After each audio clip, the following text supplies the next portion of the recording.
Okay. It's funny. I never really listen to that part or read that part. Is this like essentials or essential? Essential Bible study or essentials? Essential Bible. Yeah. Essential. The Essential Bible Studies podcast. Yes, no S. Okay. Essential Bible Study podcast.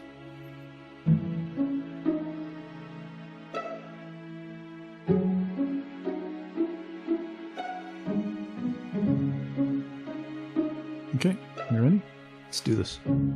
This is the Essential Bible Studies podcast. This is the Essential Bible Studies podcast. This is the Essential Bible Studies podcast. This is the Essential Bible Study podcast. This is the Essential Bible Studies podcast. My name is Tim Young. And I'm Stephen McFarland. And I'm Brian Alexander. And I'm Aaron McKee. And my name is Frank Abel.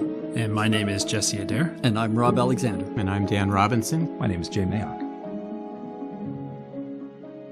I think there's something very therapeutic about descending the steps to this basement every so often and having into our studio down here. Into your studio and having these little conversations with each other. But really, as we come to understand this word, you see there's a tremendous importance on not only doing the commandments, but knowing what God is requiring of us. Yeah. And really, that's, Tim, why I am a fan of your podcast, because that's really what it's all about, isn't it? I appreciate that. Yeah, it's about knowing the commandments and the essentials that the Word of God is conveying to us, the things that we have to orient our life around. And this verse is first and foremost, really. When you look at the core of what the law is, the Ten Commandments, the iconic part of the law, the principle that we're talking about is shown there, isn't it? You have the first 5 commandments, which are all about ways that we are supposed to show love to God in our life. Right. And the last 5, you shall not kill, you shouldn't commit adultery, not steal or covet. These are all ways about how we're supposed to love our neighbor. Oh, so you're saying the 10 Commandments kind of break down that way. Love towards God and then love towards your neighbor. Okay. Yeah. Right. There's an image and there's an express image. Yeah, what does that mean? And that quite often is a secret. You follow up things like that and you get rewarded very well when you're looking at it. Well, it's a very satisfying explanation, I think, of Genesis chapter 1. But in another sense, it is quite surprising. It really could only be done by God because, they were so disconnected in time.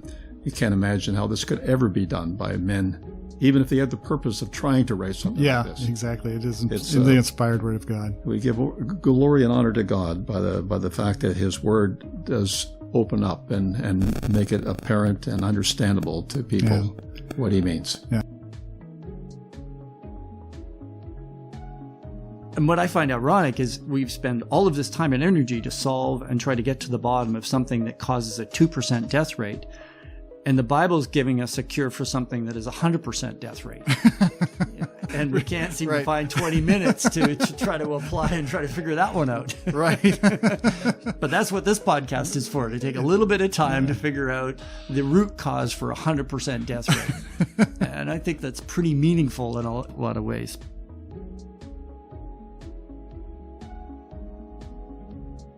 When you sort of approach the Bible, it is the quintessential story, really, that we should be looking into. And that's what Genesis 3:15 says, that when he was going to be crushing the serpent's head, he knew that he would be bit in the heel. And it's sort of a sobering thing to think, like, how many of us would actually go through with that if we knew what had to transpire in order for us to achieve the end goal. And that really makes Christ's laying down of his own life even so much more sobering, and to think that this was a high mountain to climb and he was willing to climb it.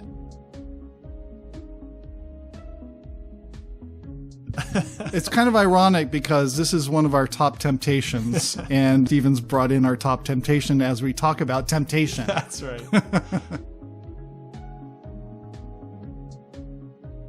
Yeah. I had it said to me once, Tim, don't pack a snack for the flesh.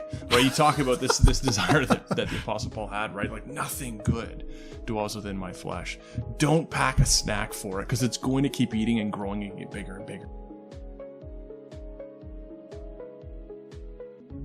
he kind of realized, like, you just got to cut it off. You have to do something sometimes drastic to not make that provision. And so he just hit eject, gone, hit eject, gone, like just ejecting the CDs and just throwing them out. Like throwing them out the window?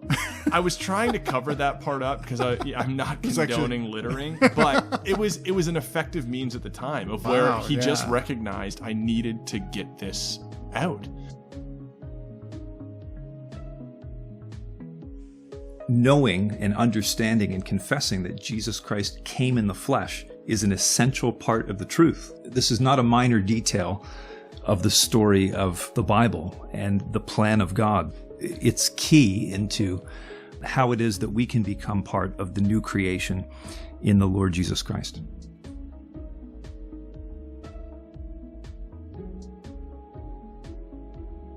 Part of what John is all about, as we'll see, is it's teaching us to become sons and daughters of God. So for us to understand the Lord Jesus Christ as the Son of God is the key for us to understand how it is that we too can become sons and daughters.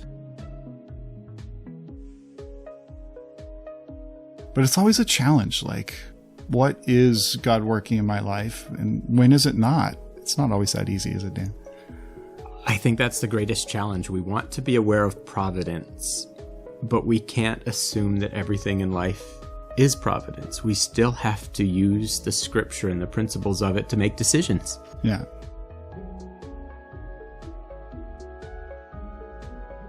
Well, what about in the world that we live in today?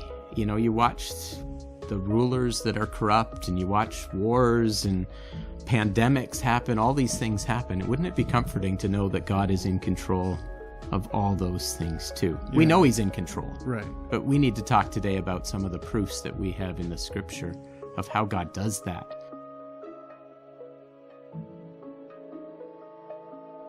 The Essential Bible Studies Podcast, Season 4, is on its way.